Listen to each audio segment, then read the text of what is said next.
का कहना है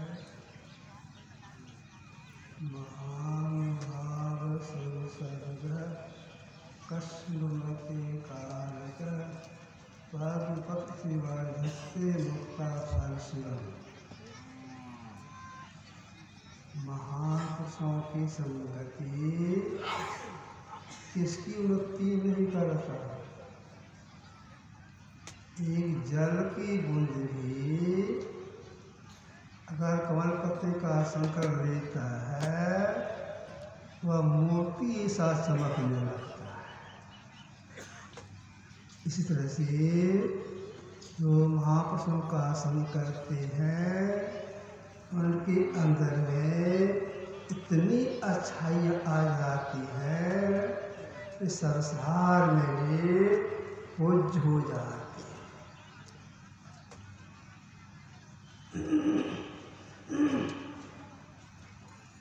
नीति शास्त्र में आया है कि कोटि सुमने श्रृंगार आरोहति सताम से अस्मात् या देवत्व विष्णु प्रतिष्ठिता। एक कीड़ा भी फूल के संग के कारण सज्जनों के महापुरुषों के सिर पर चढ़ जाता है। एक पत्थर है जो सड़क पर पड़ा हुआ है तो उस पर जूता पहन करके जाते आती है। वही पत्थर अगर किसी कारीगर के हाथ में लग जाता है, भगवान की मूर्ति बना देता है, कोई महापुरुष जो प्राण प्रतिष्ठा कर देते हैं तो लोग उनकी पूजा करने लगते हैं।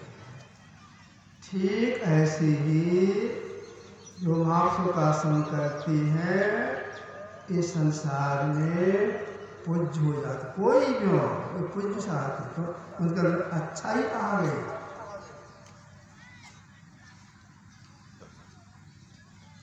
पूज्य हो जगत में अस सत्संग प्रभाव। यह सत्संग प्रभाव पूजा नारी मीरा भाई सपस दर्शन पूजय पूजय सदन कसाई नाभा भंगी पूजय पूजय रविदास चमारा। वाल्मीकि भय करुण बन विचारा बिनु सत्संगति सत असत का होय ज्ञाना। बनो परीक्षा खान समझाना कबीर चाहे ज्ञान को सत्संगति में आओ।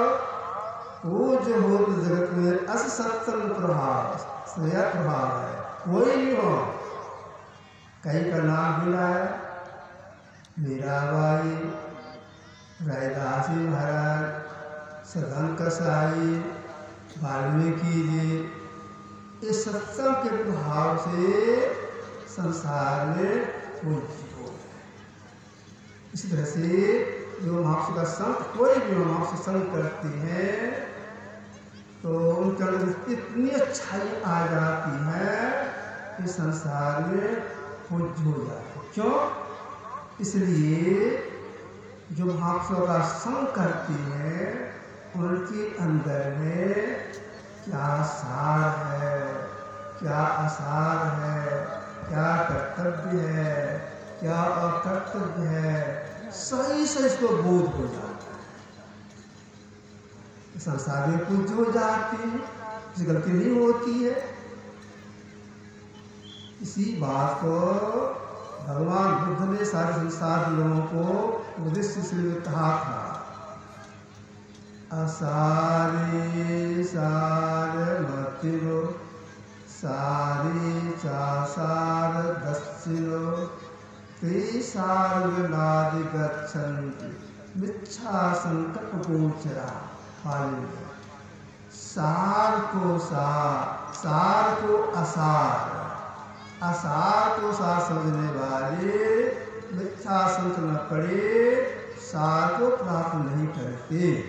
इसके आगे भगवान बुद्ध ने कहा, सारये च सारतो यत्व असो सारतो ते सार अधिगच्छन् सम्मा संकल्प गोचरा। सार को सार, असार को सार समझने वाले संगत संकल्प सार को प्राप्त करती है। यह सार सब सही बोध कहाँ होता है? महापुरुषों के संग में होता है। इसीलिए वेद की आज्ञा हुई, हे मनुष्य, अगर आप कल्याण चाहते हैं, अगर मिलना चाहते हैं, सबसे पहले बुद्धि जो सत्संग करे, महापुरुषों का संग करें।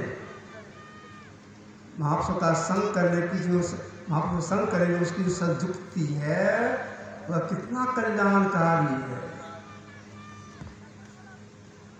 शोक मोह हर्ष दिवस निशि, तुलसीदास महाराज लिखा है, शोक मोह इस सब के सब नाश हो जाते हैं। शोक संदेह हस्तम तर्सगन साधु सदिक विच्छेदकारी जथा रघुनाथ साहब निशान से निश्चय पटु बेग भारी। बिना पत्रिका शोक संदेह भय हर्षतम तर्सगन साधु सदिक विच्छेदकारी। शोक संदेह भय अज्ञानता सारी वासनाओं का नाश साधु सदुक्ति से हो जाता है। कैसे? जैसे वहाँ राम का बाण राक्षसों को नाश करने में अशुभ था, वैसे ही संतों की सदुक्ति शोक संदेह भय अज्ञानता वासनाओं का नाश करने में कामयाब है। इसीलिए महापुरुषों ने कहा, अगर कल्याण चाहते हैं तो पहले महापुरुषों का संग करें, बहुत लाभ होगा। जाडं धियो हरति सिंचति वाच सत्यं मानो दिस्ति पापं पाकरोति चेत प्रतिशुतनोति कीर्ति सत्संगति कख्ये किन परो करोति किन पुंसाम। भर्तृहरि जाडं धियो हरति सिंचति वाच सत्यं, सज्जनों की संगति बुद्धि की जड़ता को नाश करती है, वाणी को सत्य से सींचती है, मान की वृत्ति करती है, दिशा में कीर्ति फैलाती है, चित्त प्रसन्न करती है, पापों को नष्ट करती है। कहिए या मनुष्यों के लिए क्या नहीं करती है? सुनो मुनि साधन के गुण जेते कह न सके साधन श्रुति तेते। भगवान राम ने नारद जी से कहा था, सुन मुनि साधन के गुण जेते कह न सके साधन श्रुति तेते। ये नारद सुनिए, ये मुनि सुनिए, साधु कितना गुण होता है। सरस्वती पूरा पूरा कह के समाप्त नहीं कर सकती है। वेद में भी वेद भी ऐसे समाप्त नहीं कर सकता है। इतना गुण साधु के संग में तो क्या करना चाहिए? तो महापुरुषों का कहना मान करके साधु पुरुषों का महासंग जरूर करना चाहिए, इसलिए कि आसक्ति का नाश हो और जिन्होंने सारी सृष्टि की है उनका साक्षात्कार कैसे हो या जानकारी हो जाए। संयम क्या है, विधि निषेध क्या है, आदि क्या है कि जानकारी हो जाए। इसका सारा मूल है सत्संग। सत्संग करने से सब जानकारी मिल जाती है।